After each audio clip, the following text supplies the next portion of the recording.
Hello, going live today. I thought this might be a bit different to the normal talk time that I do once a week with Teresa Saunders. It's an exciting time of the year for those that have chosen to tune in to me today. I'm launching our first lot of students on, in February the 13th. So that's exciting. I'm based here in Wellington, New Zealand, and I thought I'd kind of talk about my journey as a hypnotherapist and looking at the idea of helping people to find their career and their calling. I never knew once upon a time that this was going to actually be a calling for me. It's an interesting thing when we're thinking about the idea of, I guess, how anyone starts a career. Quite often we don't even know that that career exists until something happens and we come across this idea of, I guess, going on an adventure of discovery. So definitely that was my case. I didn't even know what a hypnotherapist was when I started out. So for me, that was quite a big present when I came across my first understanding of clinical hypnotherapy and how I might be able to help others. Years ago, I actually became a nail technician. So I was talking to women, doing their nails, and this was really nice. You got to talk about their stuff that was going on for them, and I got to, in some way, be a friendly ear. And I liked that. I liked that connection and that it was more than just doing someone's nails. And my boyfriend that I had at the time, he sort of suggested that maybe I might be interested in going to this evening, which was an introductory to training as a clinical hypnotherapist. Now, at the time, being a hypnotherapist never crossed my mind. I'd never been to a hypnotherapist before, so it was quite a new experience. And along I went. It was one little wee newspaper ad, little tiny thing that I never read newspapers back then. And yeah, my boyfriend did. So he found it. So he was really the one that was the catalyst for this big journey ahead of me that I didn't even know I was going to get into. So when we're kind of looking at that idea of doing the journey of the unknown, quite often we have to take that leap of faith, don't we? We have to kind of go out there and think about what it is that we really want to do from our heart, to help others. And that was definitely not an easy journey, but one that's been very rewarding, I think, for me to find my passion at such an early age. I think it was 22 when I started out as a clinical hypnotherapist. So my daughter's 23. So when I look at her now and I think about how I must have been, boy, I was young. So I had to work, I guess, a lot harder to be taken seriously back then. And I've been in this over 30 years now. So I still get excited going into town and working one-on-one with clients every day. It's something that really excites me. If I think about the idea of, I guess, the journey and thinking about, going into this field and not even having gone to a hypnotherapist for therapy, it's not uncommon. When I became a trainer for another school here in New Zealand, there were many, many people who had turned up as students who had never actually gone to a clinical hypnotherapy session at all, but it appealed to them on some level, so they started the journey of discovery.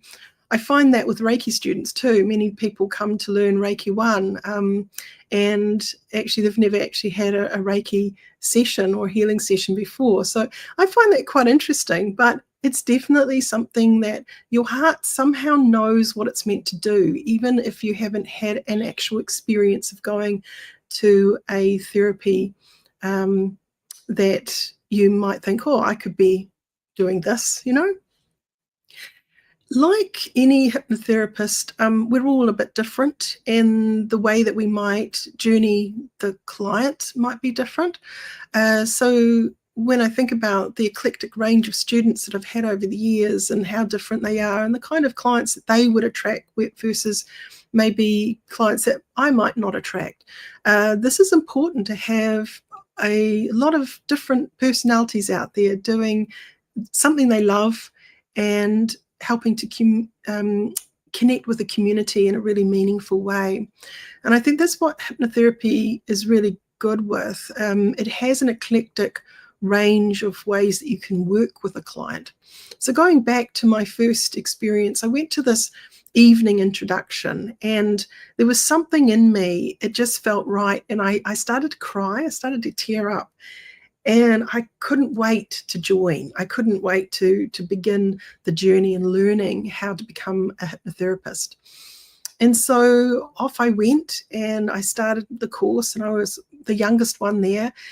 And even in that space, it was hard to be taken seriously, even though I had this deep yearning and passion to do this work.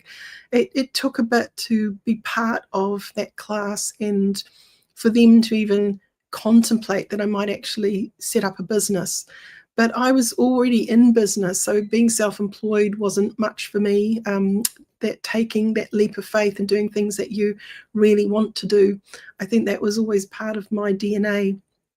So on that note, actually, when I'm thinking about it, being a hypnotherapist is fantastic, but you do need to know how to market yourself. And this is definitely something in this day and age, which is strangely easier than it used to be.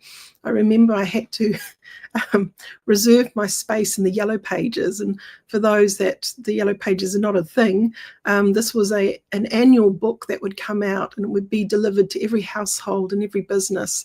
And all the numbers of all the businesses would be in this book. And if you weren't in it, it was like you weren't in business. So I remember I had this colleague who would always have this big ad in the yellow pages. And I thought, well, I'll be as big as him. And every time I did that, he would get bigger. And then the next year I would get bigger and he would get bigger still. So I think he had an inside person in the yellow pages working for him to try and get the market share. But anyway, being a little bit business savvy along with having a want to help people, I think is a big part of this journey as a human being. And you don't have to be a really big people person. You just need to have the right heart to want to help people. So it's not like you need to be the socialite of the year. In fact, I would probably describe myself as quite introverted, strangely, even though I step up and I can talk to the world on these platforms and stuff. In my home life, I'm actually quite private. So when we're looking at dealing with real issues, the exciting part is I do believe in destiny. When I got my full diploma 30 odd years ago, I found a little office space in Wellington Central, and half an hour after I opened my doors, I had my first client. So I put a little wee sign on the street and in he came. And that was the beginning of everything. And people started trickling in, and over a period of years, I built up the business. I got married, I had 2 children, and journeyed my life alongside being a hypnotherapist. And what has been interesting for me over this career is how, when I have grown and something is happening with me and I have another layer of understanding, I seem to attract accidentally similar clients going through similar things. So it's interesting how that happens. Going into menopause, that this is quite interesting. I seem to be attracting more and more women who are going through that stage of their life. And when you've had a lived-in experience, I think you can talk to that. So when you've been a parent, the stresses of raising children and being in a marriage and all of those things, these are levels of understanding that happen. So as I started working with more and more people, I started off script bound. So let's talk about that for a moment. A lot of times when you're trained to be a hypnotherapist, you lean into a script. So you have what we call a deepening, the way that you take someone into hypnosis and then you start reinforcing these key suggestions. And we had this standard script, and I was quite dyslexic, so reading and also page turning very quietly, there was the age of paper. You can't really sort of get away with it if you lose your place. That's very disconcerting to the client, and especially if they came for weight loss and you accidentally said quitting smoking forever instead of losing this weight forever or something like that. And I remember from time to time I would accidentally use the wrong word for the issue that I was working with, because the script was so generic. And that was when I really took another leap of faith and gave away the script. I just thought, no, I've got this basic understanding now of how to take someone into hypnosis and how to journey them and how to bring them back. And one of the most incredible things that my trainer said to me stuck with me, and that was, the client has the answer. So if you are stuck at all during the session, go back to the client and ask the client these words. So what do you need to do next?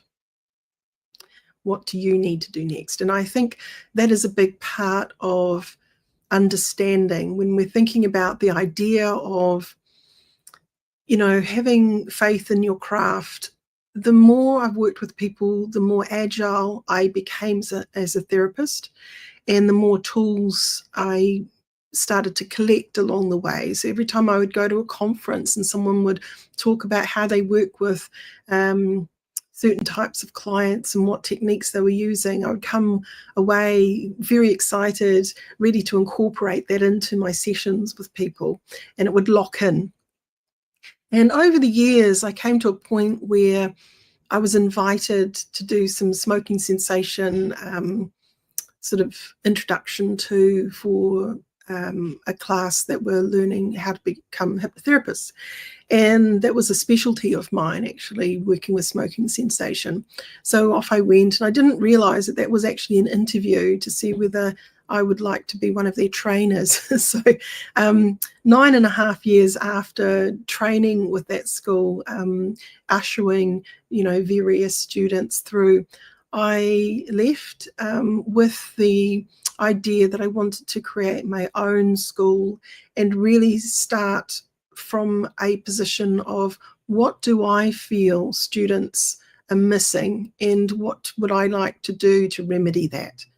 And so over a good chunk of time, I put together 18 modules.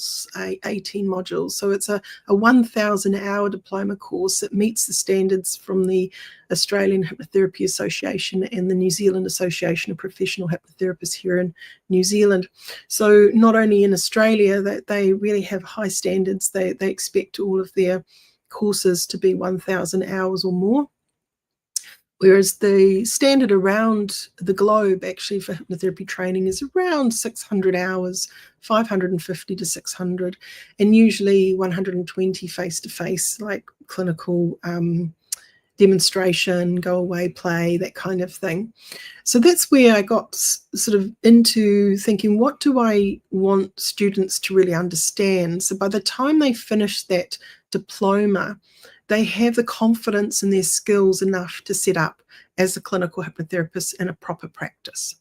Because what I was finding is many of the students that would journey through that school, and it's not to put down the school, I don't want to do that, but it saddened me seeing how many of them didn't make it, didn't finish their HPD, and didn't get their full qualification. So I'm also the president of the New Zealand Association of Professional Hypnotherapists. So I'm actually quite passionate about this field and keeping it going. And I think having your own school and really supporting students through that want to be proper clinical hypnotherapists and support them in building their business. This is what I wanted to do and feel passionate about, so we can grow the people out there offering the service. There's not enough of us, and there certainly is a need. So we're working really hard to highlight clinical hypnotherapy and how amazing it is, and how many issues it can really help support. So trauma work and stress and anxiety, phobias, addictions. So we have a wide range of things that we can really work with. So I think putting together this diploma course has been quite the journey, and I'm proud to say, it's online. So it's really accessible. So no matter where you are in New Zealand, or even if you're somewhere overseas, if you can make the New Zealand time 7 to I think 9:30 every Thursday, it's over a journey of a year, just over a year, and you have assignments, and there are incredible sort of opportunities to connect with other students on the online portal and really get that support and practice and things like that. So your core competency and your confidence can get to that level where you feel ready to put yourself out there into the market as a clinical hypnotherapist. When we're thinking about the idea of standards in clinical hypnotherapy, it varies around the world, but there are basics that are good to learn. So in the diploma course, you would definitely learn about the history of hypnosis and how it's evolved. It's not the old sort of look into my eyes, you are under my control, authoritarian kind of style of hypnosis these days. It really is more client-centered, pacing with the client, helping them to find their power, and giving that space for that client to do incredible work on the inside.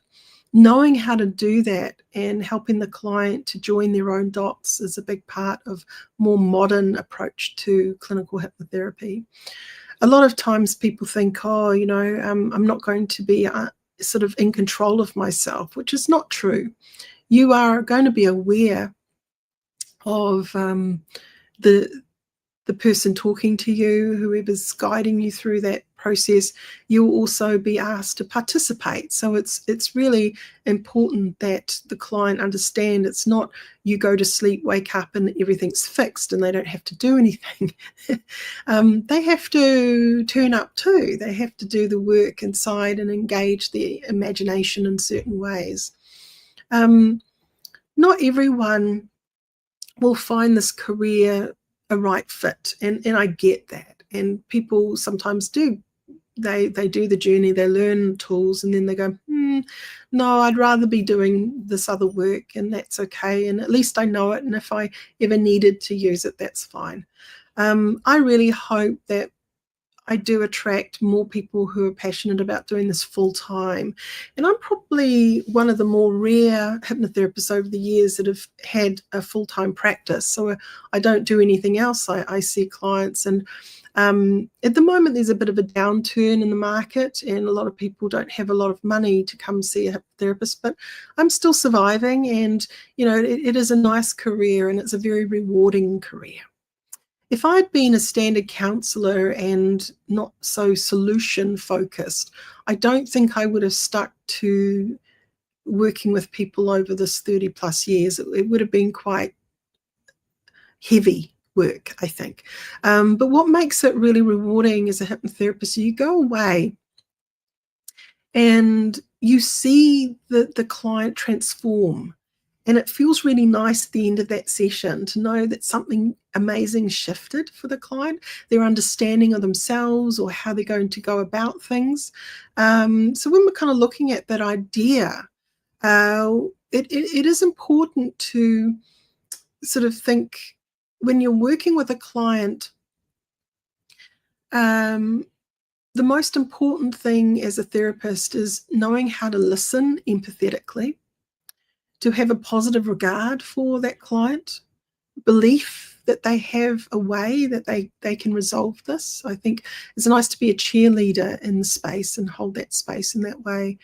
There's also using the client's words back to them. So if they want to feel empowered and they say, yeah, I want to feel more empowered when I go on this holiday and I visit my friends and family, because when I was younger, I used to feel quite shy and I didn't really engage much, but I realized I'm a different person now and I really want to show them how much I've changed. So you might go, okay, well, so you want to feel empowered. So what would that be like for you to feel empowered? And then they start to explain, I want to go in there and give them big hugs. And I think when I was younger, I didn't really do that very much.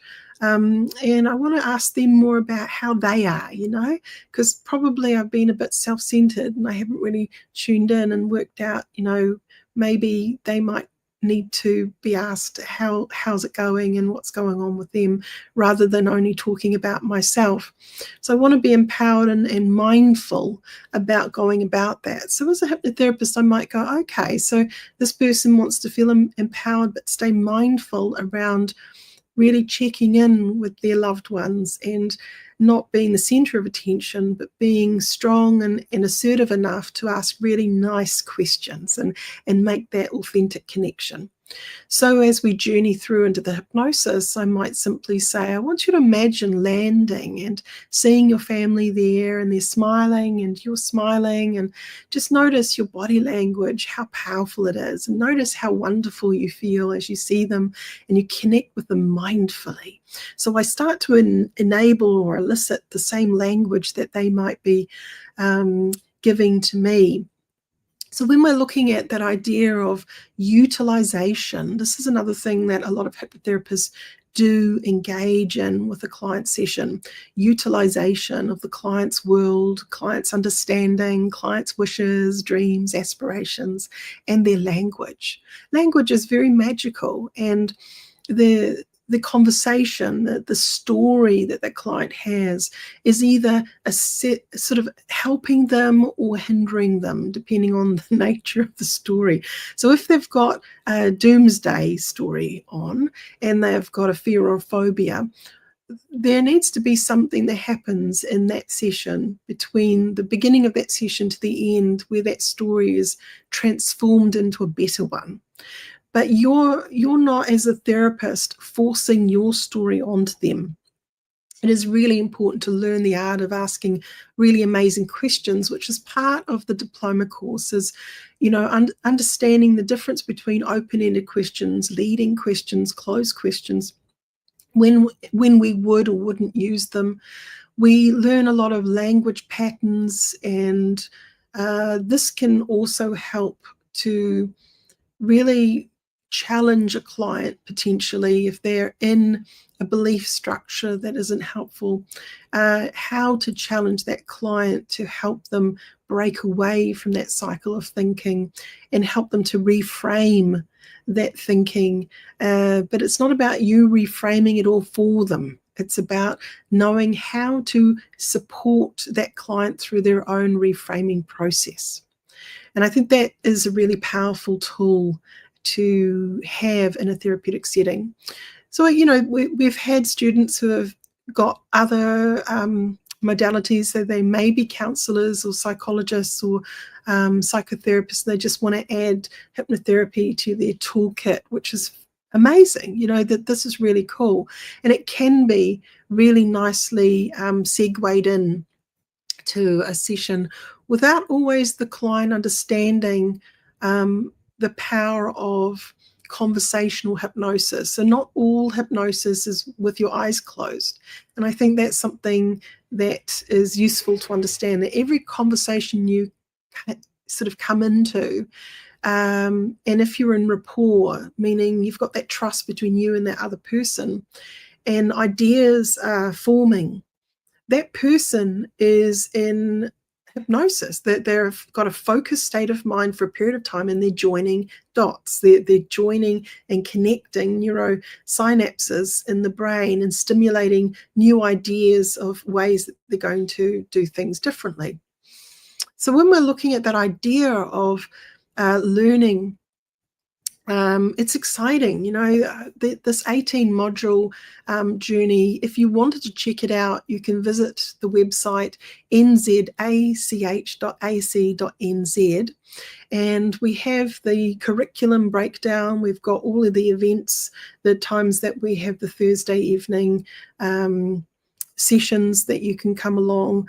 I've chosen not to take up people's weekends. I took a long time to think, how can I make this as accessible as it could possibly be for people out there who are interested in training? Because I know a lot of people have family commitments or work commitments, and it just doesn't lend them into giving up one weekend a month or whatever that might be, or even a block period of time where they take time off work to go and do training. It's just sometimes not achievable. They don't have that amount of holidays, or they don't have the childcare, or other things get in the way. So doing the Thursdays from 7 till 9:30 p.m, so that's 7 p.m. to 9:30 p.m, just 2.5 hours, you get a chance to go into breakaway rooms. I love to teach in the way of explaining a concept, demonstrating a concept, and then you go play. And I can hop in and just check in, see how it's going for you. If you have any issues, you can come back out and ask for support. So it's a really good way of just really taking students through that learning journey and helping them to meet those core competencies. So throughout the modules, we definitely have lots of learning and reading, and I've made it as accessible as I can. A lot of it is done where they can watch the video rather than just read the scripts through. There's also demonstrations of actual live sessions in the portal. And as we grow into the year and capture some of the recordings from the evenings, they will be added to the portal. So instead of a live class that you don't get recorded, the benefit of doing online is that you can capture all of that, record it, and then as a student you can go through it again and again and again, and it just reinforces those core concepts even more. And I think that's a valuable part of learning these days, because we can. The other thing is to travel. It takes such a lot of effort to travel from A to B. Don't get me wrong, I really love face-to-face training events, and I certainly will be looking at that in the future, of doing some really exciting workshops and things where people can travel in if they want. But accessibility, New Zealand's tiny, and a lot of times they might be up the top of the North Island or down the bottom of the South Island, and getting to Wellington is a bit of a hassle. So I thought, well, how do we make it accessible? And I think when COVID happened, actually, a lot more training went online, and it hasn't really changed. I think people realized how much easier it is to just get online and do that. So when we're looking at that idea of going through and thinking about training to become a clinical hypnotherapist, I do offer a discovery call. So if you're curious about it, I'm happy to give you a call and talk it all through and answer any questions you have. Absolutely. We have the talk time. Once a week we do a talk time, and we talk about all things to do with hypnosis. And I've got an interesting interview coming up in a couple of weeks. Tim Box, he's based in England, and he is really passionate too about teaching people, and he likes to do things without trance, but he's got his take on that. So I've got an exciting conversation with him coming up in one of our talk times. So if you're interested in that, check it out. I do push out the Talk Time podcast on all channels, so you can find me on YouTube, iTunes, and yes, Spotify, and many iHeartRadio, and a few other platforms as well. So once a week it just goes out there to the world. It's been a really nice journey. It's been a full year now since I was running the Talk Time series, and Teresa Saunders She helps me out at the school as well. And we've also got another lady, Teresa, as well, two Teresas, and she's one of our markers. So we do have an independent person doing the markings. It's not me doing everything, and there's definitely support there with Teresa Saunders as part of the school as well. So, you know, it's an exciting journey to have launched the academy, the Hypnotherapy Academy, and to be able to pass on the mantle of knowledge to those that are really excited for a career shift. So maybe, you know, one of you out there is thinking, perhaps that might be me. You know, if you like to help people, if you want to look at a solution-based focus, you know, that this is your opportunity to, you know, upgrade. Go for a bit of a journey and stretch the learning. I've also made the price really accessible. So if you were to compare me to most other hypnotherapy schools out there, I'm definitely competitive in the way of you're not going to get better. It's hard times out there, I get it. So I've made it as easy. You've got payment options, so you can pay it off over a period of time, or you can pay it one lump sum, but that's, you get a discount. So it's like 10% cheaper or something if you pay up front. Saying that, with the 1,000-hour diploma course, there are definite benefits to having the mentorship program attached to it. That means that when you are finished, I will support you personally to launch your business. I will help you with the website. I will help you with your marketing campaign and usher you through, because it's not just about being a great hypnotherapist, it's about being savvy in the marketplace too. Because you could be the best hypnotherapist in the world, but if no one knows how to find you, well, it ain't going to happen. So building that business, having that online presence, all of these things. I didn't realize I'd be such a computer geek, actually. I wasn't like that.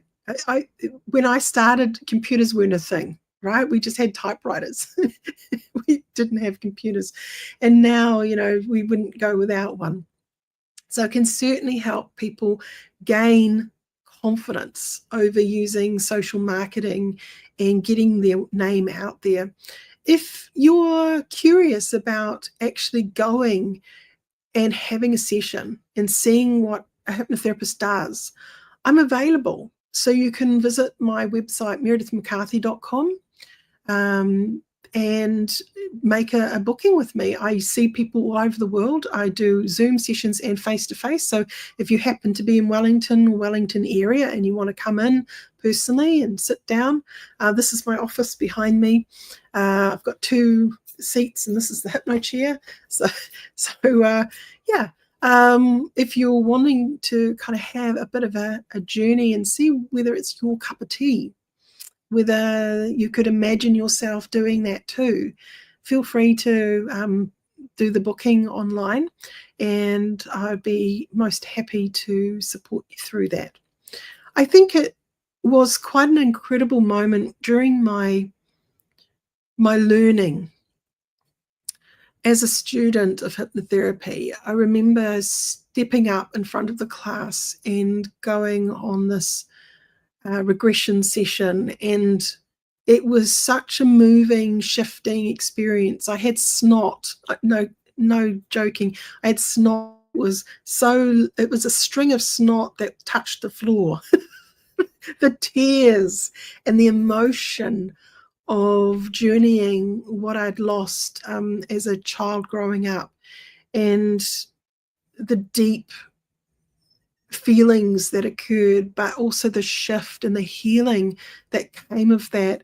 I looked at a video of me many, many years later, and I was like, wow, that shifted something.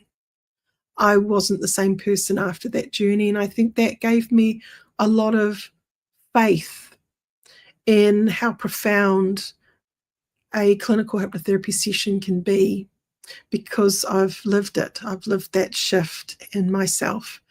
And this is the thing. We go through life, and it's not a straight line. And so many of the students over the years have also done their own therapeutic journey as they've done the support with one another. They've picked a topic that they want to work on, and they apply the tools, and they see it working. And people have quit smoking over the time, where we've had students who've been smokers at the beginning, but they no longer are by the end of their journey of learning. People who have decided to lose weight or get fit, or deal with some trauma that they had as they were growing up, or maybe ongoing trauma with their family, or other relationship issues that might have been occurring for them in real time. They've chosen to be vulnerable and allow their fellow student to support them in that change work, and that's where they really do get that deeper level of faith in the journey. So I hope that this has been really informative. I have no idea who's tuned in today, as this is live, and this is the first live I've done, so it's pretty exciting. I'm assuming it's going to be available later for people to look at and go over again if they missed the live stream. So anyway, for those that did take some time out to tune in, thank you very much for joining me today on this little wee journey of introducing the idea of potentially becoming a hypnotherapist in New Zealand. And if it does fascinate you, visit the website nzach.ac.nz.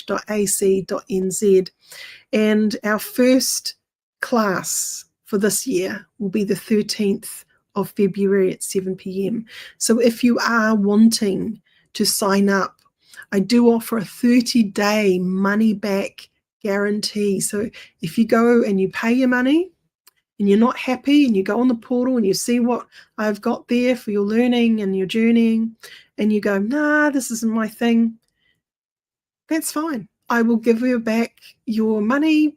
That's fine. I would rather have people take that leap of faith, and if it's right, it's right. If it's not, it's not. And that's okay. But this gives you a chance with no risk to come on board, do a couple of sessions with us with the class. And if it's not your cup of tea, that's fine. Okay. So that's my promise to you. I'm Meredith McCarthy, clinical hypnotherapist, and passionate about sharing hypnotherapy out to the world.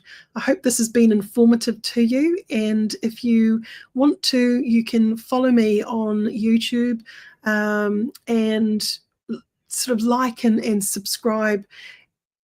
Doing the like for things and the algorithms really helps us to be seen more and more out there. So I don't know whether it's this channel or another channel that you like watching. Remember to like them, because it does make a big difference for that channel's survival to keep going and get an audience. So look, thank you again for tuning in. Ta-ta for now, and tune in for next week's talk time. It gets launched 7 a.m. every Wednesday morning, New Zealand time. So we have all sorts of neat things coming up for you. So thank you again, everyone. Bye.